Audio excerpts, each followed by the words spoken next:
For this image, I was looking at St. Anthony, mainly because it's one of the cards that I keep by my bed. I just have two in my bedroom, one and two in the living room where I work. And so I thought I'd explore it artistically. And this one looks quite different to some of the ones that I normally do. It's on paper, so that usually is the way that it goes, because the paint gets absorbed in a different way. I kind of like the way that it's quite formless, although there does seem to be like this idea of a central pillar of images, with the idea of perhaps some faces near the top and like a hand holding out a cup in the middle. Apparently, one of the stories associated with St. Anthony is that he went to Rimini in Italy and they weren't particularly interested in what he had to say. And so he decided to go down by the waterside and preach to the fish instead. And then the fish sort of basically came to the water's edge and were like in a school or listening to him. And then people were interested in what he had to say. I suspect that has more to do with astrology than the actual fish, but I could be wrong.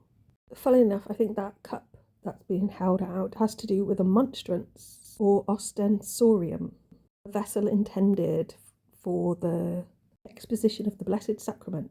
And that relates to another miracle of his where a half-starved animal was offered food or the Blessed Sacrament and took the Blessed Sacrament.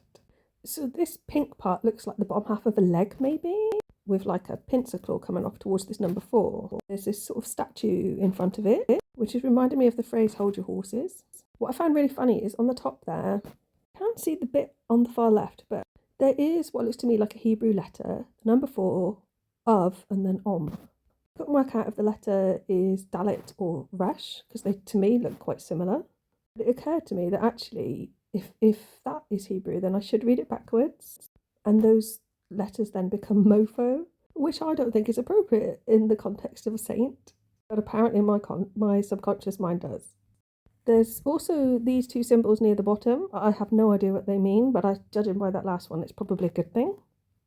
Looks to me a bit like there's a fan with ribbons hanging off it and someone's trying to cool themselves down, or something a bit spider-like. At the top it looks relatively normal with like a pink face and a yellow face next to it. So I do like the image, but I think it's best if I don't look any closer into what any of it means. Thanks for listening. Please like and subscribe. That'll be the last one today because I've been busy working on staring at my thesis and so don't have many pictures ready.